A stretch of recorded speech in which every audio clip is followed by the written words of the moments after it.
चाहे मैं घोर अंधकार से भरी हुई तराई से होकर चलूँ तो भी मैं हानि से नहीं डरूंगा, क्योंकि तू मेरे साथ रहता है। आज हम थोड़ा और आगे आते हैं। तो आज 5वां वचन है, अगर आपके पास में बाइबल है, और कुछ लोगों को तो बाय हार्ट भी होगा। हाँ, तूने मेरे सताने वालों के सामने मेज बिछाता है, मैंने मेरे सिर पर तेल मला है और मेरा कटोरा उमड़ रहा है। तो ये दाऊद नाम का व्यक्ति है जो पहले क्या था, चरवाहा था।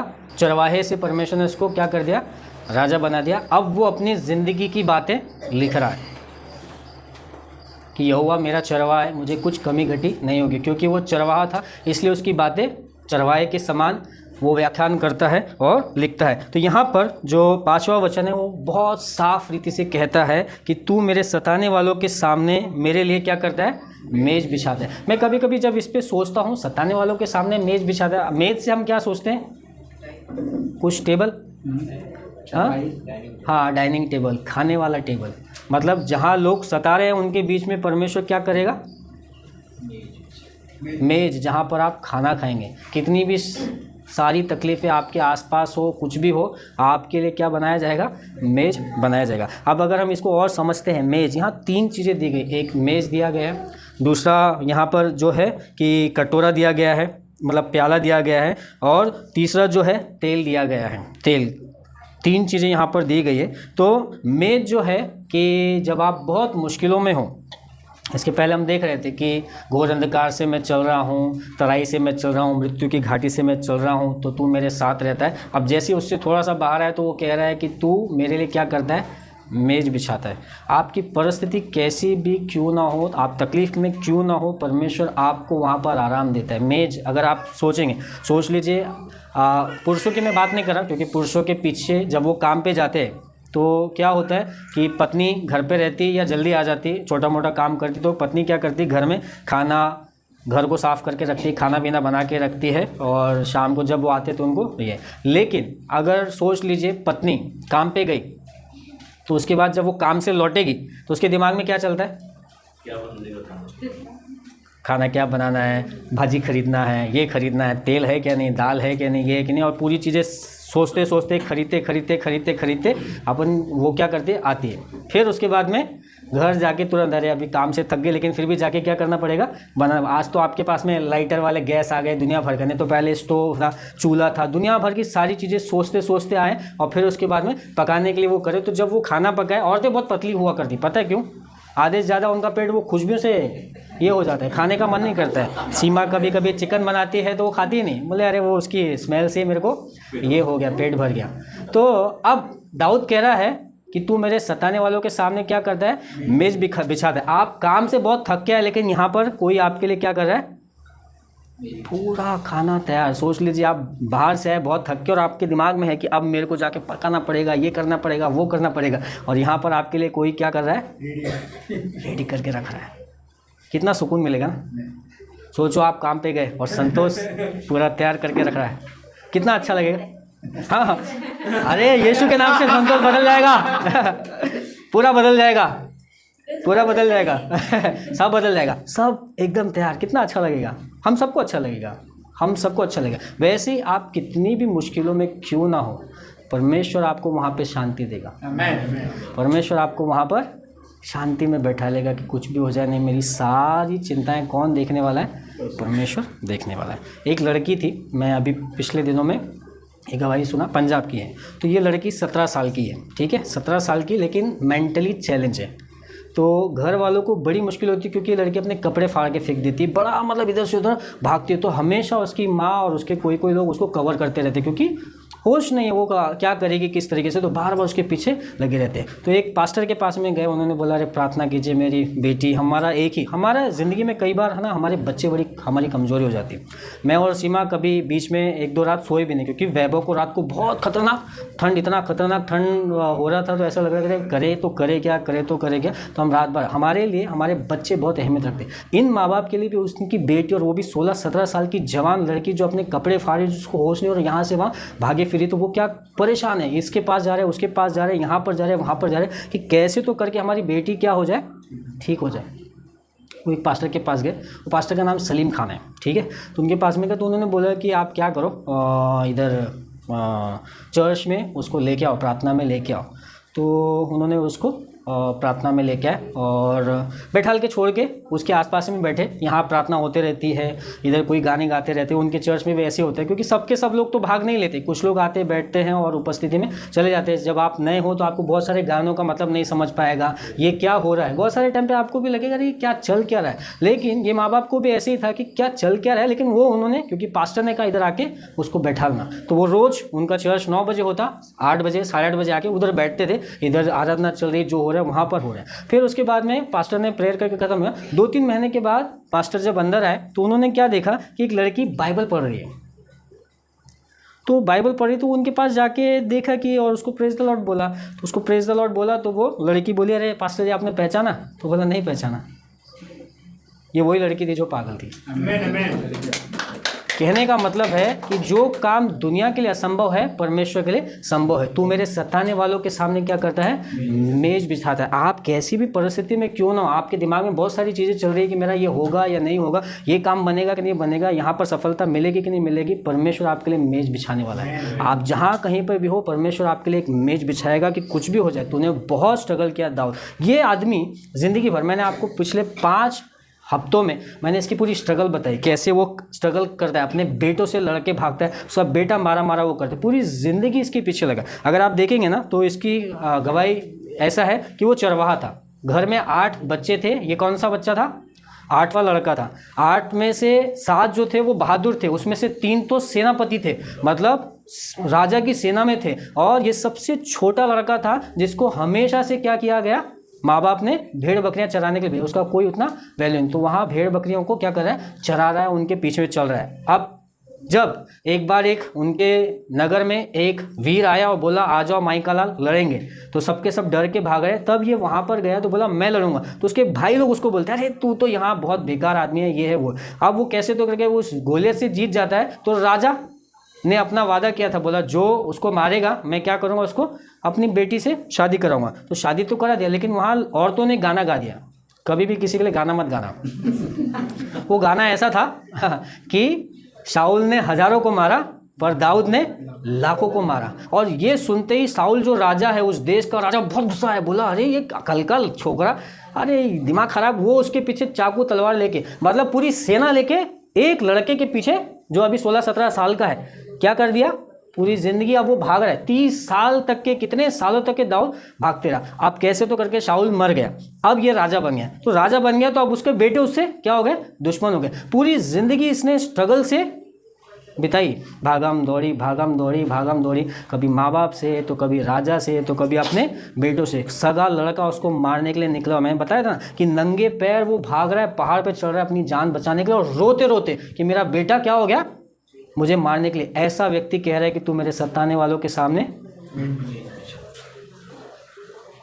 पूरी ज़िंदगी स्ट्रगल में गई, लेकिन फिर भी उसे पता है कि मैं जब चरवाहा था, जब मैं भेड़ों को चरा रहा था, उस समय परमेश्वर ने मुझे देखा, उस समय उसने मुझे उठाया और राजा बनाया। वही कहता है कि तू मेरे सताने वालों के सामने मेज लगाता है। आपकी मुसीबतें, आपकी तकलीफ़ें कैसी भी क्यों ना हो, प्रभु आपके लिए मेज बिछाता है। अब कई बार हम सोचते हैं मेज मेरे लिए ये बिछाए, खटिया ये बिछाए। हमारे रिश्तेदार अपने इसमें है ना, खटिया खड़ी करने वाले बहुत मिलते हैं, एक से एक डायलॉग मारेंगे, तेरी तो अभी खटिया खड़ी कर दूंगा, कर दे खटिया। मेरे लिए तो प्रभु मेज बिछाएगा। बहुत सारे लोग आपकी खटिया खड़ी करेंगे, आपका बिस्तरा गुल करेंगे, आपको नष्ट करेंगे। बहुत सारे लोग आपके पीछे लगे रहेंगे, है ना, दुनिया भर की चीज़ों में आपको डालेंगे। मेरे घर में ऐसा है, मेरे बड़े पिताजी की और मेरी बुआ की शादी एक साथ में हुई। तो मेरे बड़े पिताजी अच्छे बिजनेसमैन निकले। उन्होंने कई साल पहले 12th किया था। वो गांव के सबसे पढ़े लिखे व्यक्ति रहे, मतलब आज से 50-55 साल पहले की बात कर रहा हूँ। रिस्पेक्टेड व्यक्ति रहे, उसके पास में बहुत रिस्पेक्ट था। लेकिन क्योंकि लोग जलते थे तो उन्होंने क्या कर दिया, जादू कर दिया। और वो जादू कर दिया तो मेरे बुआ भी और मेरे बड़े पापा दोनों पागल हो गए। और जादू ऐसा किया कि दोनों बांझ निकले, उनके दोनों के घर में संतान नहीं हुई। मेरे बड़े पिता, मतलब मेरा जो शहर है वो छिंदवाड़ा है। छिंदवाड़ा से लेके नागपुर महाराष्ट्र में पड़ता है, 110-120 किलोमीटर है। तो मेरे बड़े पिता और हमारा कैसा है कि पहाड़ पे है, वहाँ से वो साइकिल चला के, उसका दिमाग घूम गया था, साइकिल चला के 120 किलोमीटर एक दिन में वो साइकिल चला के नागपुर आता था, दिमाग घूम गया। और कई सालों तक के, इवन उसके मरने के दिन तक के वो वैसा ही रहा, जादू कर दिया, टोना कर दिया। तो एक व्यक्ति जो बहुत सफल था, अब वो एकदम फटीचर हो गए। 3 बार सरकारी नौकरी, गवर्नमेंट जॉब, उनके साथ काम करने वाले की, जब मैं 15-20 साल पहले जब मैं समझदार हुआ तो मैं उनके साथ वाले से मिला 15-20 साल पहले, उसकी उस समय पेमेंट 37,000 थी। ये आदमी का क्या नहीं होता, ये तो उससे ऊंचे ग्रेड पे था, पर दिमाग घूम गया। 3 बार गवर्नमेंट का जॉब छोड़ चुका, सब बर्बाद हो गया। एक किसी ने क्या किया, जलन से बर्बाद कर दिया।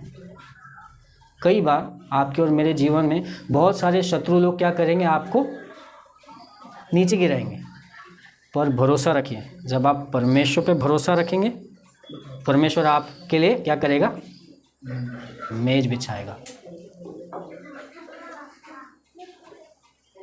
कुछ भी हो जाए, कोई जादू कर दे, कोई टोना कर दे, कोई कितना ही बुरा कर दे, परमेश्वर हमारे लिए क्या करेगा, मेज बिछाएगा। आप कहीं पर भी जाए, याद रखिए परमेश्वर आपके साथ में, वो आपके लिए क्या करेगा, मेज बिछाएगा। तो हमारे रिश्तेदार हमारे लिए मेज नहीं बिछाएंगे, वो तो खड़ा करेंगे, वो गुल करेंगे। हम हमेशा सोचते हैं मेरे मामा साथ देगा, मेरा चाचा साथ देगा, उससे मेरी पहुंच है, इसको फ़ोन लगाता हूँ, उसको फ़ोन लगाता हूँ, वो बचा लेगा, वो जमानत दे देगा, वो छुड़ा लेगा, ये डॉक्टर, वो डॉक्टर, दुनिया का डॉक्टर, सबके पास अपन एक के बाद एक कॉन्टेक्ट निकालते हैं। जहाँ जो बोलता है अपन उसके पास में जाने के लिए तैयार होते हैं कि कैसे भी करके हम हमारी तकलीफ़ों से बच जाए, कैसे भी करके। यहाँ पर लिखा है, तू मेरे सताने वालों के सामने, कोई और नहीं, ना तो मेरा मामा, ना मेरा चाचा, ना मेरा काका, ना मेरा डॉक्टर, ना मेरा दोस्त, ना मेरा जीजा, ना मेरा फलाना, कोई मेरे को काम नहीं आएगा, कोई मेरे लिए मेज नहीं बिछाएगा सिवाय परमेश्वर के। जब परमेश्वर दरवाज़ा खोलेगा तो सारे दरवाजे खोलेंगे, सब के सब आपके लिए साथ में जाएंगे। लेकिन परमेश्वर की तरफ से अगर बंद है तो कोई उसको खोल नहीं सकेगा। तू मेरे सताने वालों के, कोई और नहीं। यहाँ किसी और के बारे में नहीं लिखा कि राजा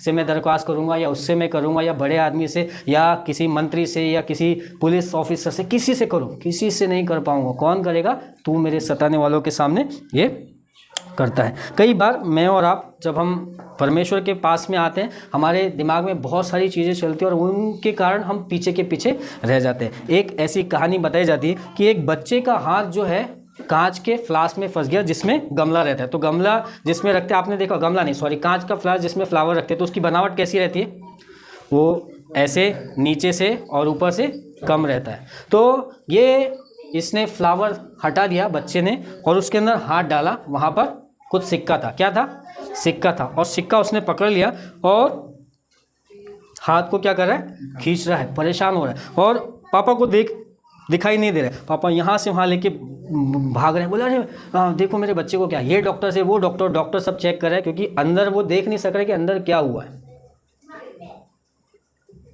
अंदर कुछ चीज़ें क्या हुआ मालूम नहीं पड़ रहा। लेकिन डॉक्टर चेक करे, भाई सारे डॉक्टर चेक करते हैं, इसके पास जो वो भी चेक करेगा। इतना ठोक बजा के, 1-2 डॉक्टर मुझे मिले, इतना ठोक बजा के चेक करते हैं, आधा घंटा तो चेक करने में चले जाते हैं। पीछे 2-4 लोग मर भी सकते हैं, लेकिन नहीं, वो अभी चेक करेंगे। ये 1-2 डॉक्टर के पास गए, बाप रे 2-3 घंटा लगे, वो ठोक रहा है इधर बहुत सारे। तो ऐसे ये हाथ लेके पापा क्या करे, अब बच्चा है भाई, इधर से उधर भाग रहा है, उधर से उधर भाग रहा है, कैसे करके बचाए, कैसे करके बचाए, ये डॉक्टर वो डॉक्टर समझ में नहीं आ रहा है। पर एक समझदार आदमी मिला, उसने थोड़ा सा देखा, उसको तुरंत समझ में आया। तो उसने बोला, बेटा वो तेरे हाथ में जो उसको छोड़ दे, तभी तेरा हाथ बाहर आएगा। तो लड़का बोलता है, नहीं, अगर मैं छोड़ दूंगा तो सिक्का तो नीचे रह जाएगा, सिक्का नहीं छोड़ूंगा। आप और मैं भी कई बार ऐसे होते, अपन हाथ कहीं फंसा लिए, अरे भाई उस चीज़ को छोड़ दे तो तू बच जाएगा। नहीं छोड़ेगा तो वो लेके घूमते रहे, इधर से उधर, उसको मारो, इसको मारो, निकालो, वो डॉक्टर के पास दिखाओ, बताओ, वो बाबा के पास बताओ। अरे बाबूजी हाथ छोड़ो, कुछ चीज़ें अपने जीवन में बंधी हुई है, उनको क्या करना पड़ेगा, छोड़ना पड़ेगा। और जैसे अपन उनको छोड़ेंगे, हम क्या करेंगे, आसानी से अपना हाथ निकल जाएगा। आज शायद परमेश्वर आपको कह रहा हो कि कुछ बातें आपके जीवन से बंधी हो, कहीं आपने ऐसी मन्नतें मांगी हो, कहीं आपने ऐसा शपथ खाई हो, कहीं आपने ऐसी वाचा बांधी हो, उनको क्या करना पड़ेगा, छोड़ना पड़ेगा। कि नहीं, आज से मैं वो सारी चीज़ें छोड़ती हूँ, क्योंकि परमेश्वर मुझे क्या करेगा, संभालेगा, है ना। हमको संसार की चीज़ों को क्या करना पड़ेगा, छोड़ना पड़ेगा, तभी हम आशीषित हो पाएंगे। नहीं तो परमेश्वर आपके सताने वालों के सामने मेज कैसे लगाएगा, अगर आपने कुछ चीज़ें पकड़ के रखा है। परमेश्वर मेज लगा रहा है और आप बैठने के लिए तैयार नहीं, बोला नहीं बैठूंगा, ये मेरे ने नहीं लगाया। कई बार अपने को यकीन नहीं होता, जब हमको परमेश्वर आशीष देते तो हमको यकीन भी नहीं होता कि अरे सच में हम आशीषित हो रहे हैं या नहीं हो रहे हैं, हम वहाँ बैठना नहीं चाहते। दूसरा चीज़ यहाँ पर है कि तूने मेरे सर पर तेल मला है। तेल जो है ना, अभी तो हम सर पे लगाते हैं ठंडी से बचने के लिए, चेहरा अपना अच्छा हो। आदमी लोग ज़्यादातर पे लगाते हैं, औरतें लोग नहीं लगाती, वो लोग क्रीम वगैरह लगाते हैं, बराबर। तो आदमी लोग ज़्यादा लगाते हैं, क्योंकि दूसरा कुछ नहीं, मैं बचपन से लगाता हूँ नारियल का तेल। तो पुराने समय में जो तेल है वो आशीष का अभिषेक किया जाता था उससे। जब किसी के ऊपर तेल डालते थे तो अभिषेक करते थे, तो कि भाई वो कुछ खास काम करेगा, तेल लगा के उन्हें आशीषित करते। आज भी बहुत सारे कलीसियाओं में तेल लगा के प्रार्थना की जाती है कि हम अभिषेक करें, कुछ खास काम आप करने वाले हैं, कुछ खास चीज़ें यहाँ पर करने। यहाँ पर जब ये छोटा लड़का था और भेड़ बकरियों को एक दिन चरा रहा था, तो उधर से एक आदमी आया जिसकी बड़ी दाढ़ी थी, उसका नाम सामुएल था, और उसने क्या किया, अपना कुप्पी लेके इसके ऊपर डाल दिया कि अब तू आने वाले दिनों में कभी ना कभी तो तू क्या होगा, राजा बनेगा। पुराने समय में तेल से आशीषित किया जाता था। आज के समय में परमेश्वर पवित्र आत्मा से आशीषित करता है। जरूरी नहीं कि मैं आपको तेल से आशीषित करूं, पर जब आप पवित्र आत्मा से, जब आप कलीसिया में आते हैं, आप पवित्र आत्मा की उपस्थिति से बचते हैं और उससे आप आशीषित होते हैं एक खास काम करने के लिए। तो मैंने बताया जो अमित कामले है उसको परमेश्वर ने क्या किया, आशीषित किया। वो लंगड़ा होने वाला था, लेकिन उसकी गवाही कुछ बदल गई। माँ ने तेल से उसके लिए प्रार्थना की, आंसू के साथ में प्रार्थना की, और वो एक खास काम के लिए बनाया गया था, और वो खास काम आज भी कर। आज भी वो बहुत सारी जगह पे, देश में विदेश में जा के क्या करता है, प्रचार करता है और आराधना करता है। तो एक वचन हम पढ़ते हैं, यहाँ पर ऐसा लिखा, क्योंकि हम उसके बनाए हुए हैं और मसीह यीशु में उसके भले कामों के लिए सृजे गए हैं, जिन्हें परमेश्वर ने पहले से ही हमारे करने के लिए रखा है। आप और मैं खास काम करने के लिए बनाए गए। तेल से अभिषेक हो या ना हो, पवित्र आत्मा से आपका और मेरा क्या हुआ है, अभिषेक हुआ, और हम उसके साथ में चलने के लिए गए। तो कुछ जैसे हम देखते हैं कि शैतान के हाथ में हमारा भविष्य नहीं है, हमारा पास्ट है। जो हो गया है वो शैतान को पता है, जो होने वाला है वो सिर्फ परमेश्वर को मालूम है। तो अगर सोच लो आपको राजा बनना हो, तो ये बात सिर्फ परमेश्वर को मालूम है और सिर्फ परमेश्वर को मालूम है, शैतान को नहीं पता है। लेकिन आप रंग और फटीचर थे, ये बात शैतान को मालूम है। तो वो क्या करेगा, जैसे ही आप राजा बनने वाले होंगे तो आपको तुरंत याद दिलाएगा, अरे भूल गया क्या, तू वहाँ ऐसा था, तू वहाँ ऐसा था, और तूने ये किया, इसके कारण तेरे को वहाँ से निकाल दिया, इसके कारण तू भाग रहा है, इसके कारण तू परेशान है, इसके कारण तू हताश है, तेरी ये चुगली के कारण, तेरी ये बात के कारण, तेरे ये काम के कारण तू परेशान है, निराश है, हताश है, तू आगे अच्छा नहीं बन सकता। तू क्या रहेगा, हमेशा परेशानी रहेगा, क्योंकि तेरे घर में जन्म से, मेरे को बार बार याद दिलाता था पहले कि बोले तेरा बड़ा बाप है ना, उसके बच्चे नहीं हुए ना, तो तेरे घर में वो पीढ़ी का श्राप होगा, तेरे भी बच्चे नहीं होंगे। पर मेरे 2 बच्चे हैं। शैतान के हाथ में आपका भविष्य नहीं है, पास्ट है। मैं बहुत नशे में था, शैतान मुझे बार बार वही याद दिलाता है, तेरा पिता भी नशे में गया, तेरा पूरा खानदान नशे में गया, तू भी नशे में जाएगा। लेकिन परमेश्वर ने मुझे क्या किया, बचा लिया। शैतान के हाथ में मेरा भविष्य नहीं, क्या है, पास्ट है। वो पास्ट आपको दिखाएगा, आपको पुरानी बातें याद दिलाएगा, हाँ तूने ऐसा किया था ना, अब तो तू यहाँ पर भी ऐसा करेगा, यहाँ पर बर्बाद। मैं आपको कहना चाहता हूँ, उस झूठ से क्या करो, बाहर आओ, और कुछ जो बातें परमेश्वर ने रखा कि नहीं, मैं, उसने मुझे तेल से अभिषेक किया है कि मैं आगे बेहतर काम करूँगा। इसको वही अभिषेक मिला था, और वही अभिषेक के कारण वो क्या कर रहा था, आगे बढ़ता हुआ चला जा रहा था। और फिर आखिरी है कि मेरा प्याला उमड़ रहा है, मेरा कप, मेरा कटोरा, कौन सा कटोरा, आशीष का कटोरा। कैसा व्यक्ति, जो जिंदगी भर लड़ता रहा, स्ट्रगल करता रहा, लेकिन उससे ये भरोसा था कि मैं भला ही चल रहा था, परमेश्वर ने मुझे क्या किया, राजा बनाया। मेरे कप को हमेशा क्या करता रहा, उमड़ता रहा, और आनंद से उसने क्या किया है, मुझे भरा है ना। हमको बहुत सारा, कई लोग बोलते हैं तुम मसीह जीवन में हो, इस संसार में आए हो तो दुख भोगो, तकलीफ उठाओ, फिर बाद में तुम्हें स्वर्ग में क्या मिलेगा, आनंद मिलेगा। ऐसा कई लोग सिखाते हैं ना, बोला आनंद तुम्हें स्वर्ग में मिलेगा, यहाँ पर दुख भोग लो, बाद में तुम्हें आनंद। मैं आपको बताना चाहता हूँ, परमेश्वर आपको यहीं आनंद देगा, यहीं पर आप आनंद पाएंगे, यहीं पर आप सुकून पाएंगे। ये ऐसी जगह, पिछले दिनों मैंने बताया ना, यिर्मयाह हम पढ़ रहे थे, उसमें लिखा कि जो जैसा करता है उसको तू यहीं पर भुगताता है, और यहीं पर सारी चीज़ें फल देता है। हाँ, वो ऊपर जाने के बाद आप सोचेंगे और ऊपर मेरे को शांति मिलेगी, यहाँ पर मैं दुख से रहता हूँ, नहीं। परमेश्वर आपको यहीं पर वो सारे आनंद देता है ना। सारी चीज़ें परमेश्वर आपको और मुझे यहीं पर करता है। वो मेज़ लगाता है, वो तेल का अभिषेक करता है और हमारे कटोरे को क्या करता है, भर देता है। मैं ख़त्म करना चाहूँगा, एक कहानी आपको बता कि सच्ची घटना है बाइबल में और इसी व्यक्ति से मिली जुली है। तो दूसरा शमूएल उसका 9वां अध्याय और वचन 3 से लेके 7 तक के। दूसरा शमूएल निकालेंगे, दूसरा शमूएल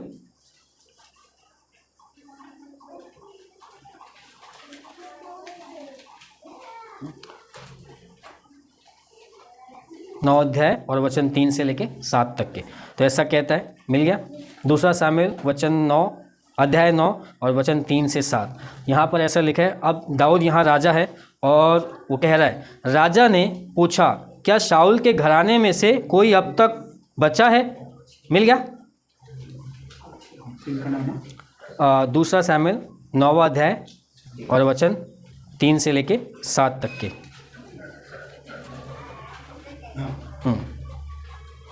राजा ने पूछा क्या शाऊल के घराने में से कोई अब तक बचा है जिसको मैं परमेश्वर की सी प्रीति दिखाऊं। सीबा ने राजा से कहा, हाँ, योनातान का एक बेटा तो है जो लंगड़ा है।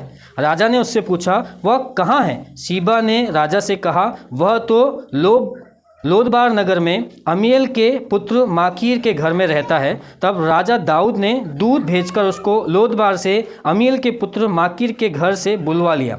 जब मपीबोशेत जो योनातान का पुत्र और शाऊल का पोता था दाऊद के पास आया, तब मुंह के बल गिर के दंडवत किया। दाऊद ने कहा, हे मपीबोशेत। उसने कहा, तेरे दास को क्या आज्ञा है। दाऊद ने उससे कहा, मत डर, तेरे पिता योनातान के कारण मैं निश्चय तुझसे प्रीति दिखाऊंगा और तेरे दादा शाऊल की सारी भूमि तुझे फेर दूंगा और तू मेरी मेज पर नित्य भोजन किया कर। तो कहानी ऐसी है कि राजा जो शाऊल थे, जो दाऊद के ससुर भी थे लेकिन दुश्मन भी थे। ठीक है, राजा शाऊल के कारण दाऊद जो है कई सालों तक के जंगलों में अकेला भागता रहा, क्योंकि राजा, उस देश का राजा शाऊल था और वो दाऊद को मारना चाहता था। किस कारण से? क्योंकि औरतों ने गाना गाया था। क्या गाना गाया था? शाऊल ने हजारों को और दाऊद ने लाखों को मारा। इस कारण से शाऊल बहुत नाराज हुआ और पूरी जिंदगी उसको क्या करने लगा? मारने लगा और वो भागते रहा। फिर ऐसा हुआ कि कुछ साल बीते और राजा शाऊल मर गए। एक युद्ध हुआ और वहाँ पर राजा शाऊल मर गए। अब उनकी जगह पे राजा कौन बना?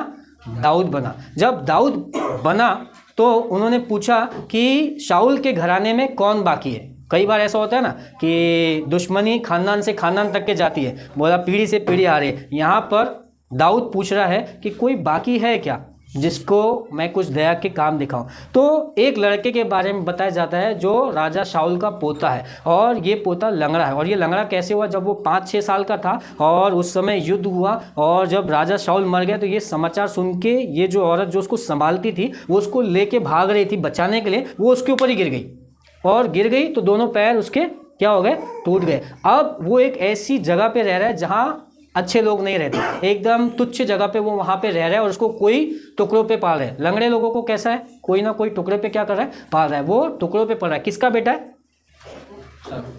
राजा का बेटा है। राजा की खानदान से कहाँ पड़ा है? गरीब जगह पे, दूसरों के टुकड़ों पे पल रहा है। अब जब राजा दाऊद बना तो उसने क्या किया? बोला कोई है क्या जिसके साथ में मैं प्रीति। आप और मैं शायद हो सकते हैं आपका और मेरा परिस्थिति बहुत अच्छा रहा, लेकिन कोई मुसीबत आई और हमारे पैर टूट गए या हमारे जीवन में मुश्किलें बढ़ गई और हम बर्बाद हो गए और हम कहीं एकदम बेकार सी जगह में पड़े हुए हैं। लेकिन राजा दाऊद खड़ा हुआ और उसने क्या किया? उसको बुलवाया। और जब बुलवाया तो उसके साथ में, अब ये जब राजा के पास में आया लंगड़ा व्यक्ति, तो इसको क्या डर था? अरे मेरे दादा ने क्या किया था, इसको जिंदगी भर सताया, अब वो क्या करेगा? मुझे सताएगा या मुझे मार डालेगा। वो घबराहट के साथ में आया। लेकिन राजा दाऊद उसके साथ में क्या करता है? क्या कहता है कि दाऊद ने उससे कहा मत डर। राजा उसको क्या कह रहा है? मत डर। दूसरा चीज कि मैं तेरे दादा की शाऊल की सारी भूमि तुझे फेर दूंगा, फिर उसके बाद में तू नित्य मेरे मेज पर भोजन करेगा। तो जो आशीष उसकी चली गई थी, वो राजा का पोता था, कहाँ जाके रह रहा था? एकदम बेकार सी जगह में रह रहा था, भीख पे पड़ रहा था। लेकिन परमेश्वर ने उसको क्या कर दिया? वापस से बुलाया और जो उसका गया था वो सारी चीज़ें उसे क्या कर देता है, फेर दे देता है और फिर से उठा देता है। शायद आपकी कुछ चीज़ें खो गई हो, आप परेशान हो, बीमारी में, तकलीफ़ में हो, मुसीबत में हो।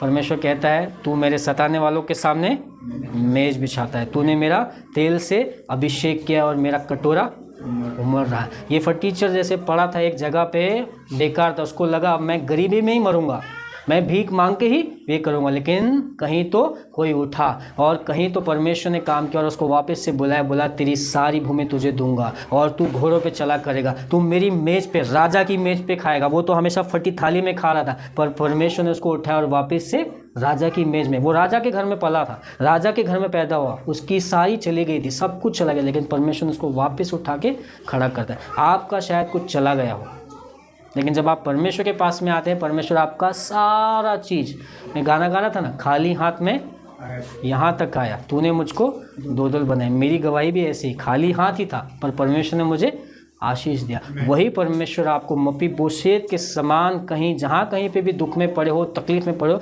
वहाँ से बुलाएगा। बोला बस हुआ, तेरी दुख के दिन बीत गए, अब तू जो भी तेरा गया है वो सब मैं तुझे लौटाऊंगा और जो कुछ तेरे दादा की ज़मीन है वो भी दूंगा और तू राजा के साथ में बैठ के क्या करेगा, भोजन करेगा। तू मेरे सताने वालों के सामने मेज बिछाता है, तूने तेल से मेरा अभिषेक किया है और मेरा कटोरा भरा। आइए प्रार्थना करते हैं। प्रभु हम आपको धन्यवाद देते हैं इन सारी बातों के लिए परमेश्वर, धन्यवाद देते परमेश्वर कि दाऊद के समान आप हमें आशीष देंगे प्रभु, आप हमारे सताने वालों के सामने मेज लगाएंगे प्रभु, जो लोग हमें तंग करते प्रभु उनके सामने आप हमें ऊंचा उठाएंगे प्रभु, उनके सामने जिन लोगों ने हमारे साथ पे जलन की, जिन लोगों ने हमें सताया, जिन लोगों ने हमें थकाया, जिन लोगों ने हमें कोसा, जिन लोगों ने हमारे ऊपर जादू टोना किया, जिन लोगों ने हमें बहुत तंग किया प्रभु, उनके सामने आप हमारे लिए मेज लगाओगे प्रभु, आप आशीषों का बाड़ा हम उनके सामने करोगे प्रभु। वे लोग देखेंगे कि कैसे परमेश्वर आप आशीष देते हो प्रभु। हम धन्यवाद देते हैं, यहाँ पर उपस्थित हर एक जन को हम आपके हाथों में सौंपते हैं प्रभु यीशु। हम प्रार्थना करते हैं आप सबके ऊपर आपका आशीष लेके आए प्रभु, हर एक जन आपके आशीष से भरे। और जो बातें आज हमने कही प्रभु शायद कुछ लोगों के लिए नहीं हो, कुछ लोगों के लिए समझ में ना आए, लेकिन हम जानते हैं प्रभु कि आप सबके जीवन में आशीष लेके आएंगे प्रभु। दिन आएंगे जब वे समझेंगे प्रभु। मैं धन्यवाद देता हूँ प्रभु कि आप सबको वो समझ देंगे, कि वे समझ पाएंगे कि परमेश्वर उनके साथ में है और परमेश्वर उनके लिए मेज लगाएगा और परमेश्वर उनके लिए रास्ते खोलेगा प्रभु। धन्यवाद देते हैं, सभी को आपके हाथों में सौंपते हैं। प्रार्थना प्रभु यीशु के नाम से करते हैं। प्रभु आपको आशीष दे।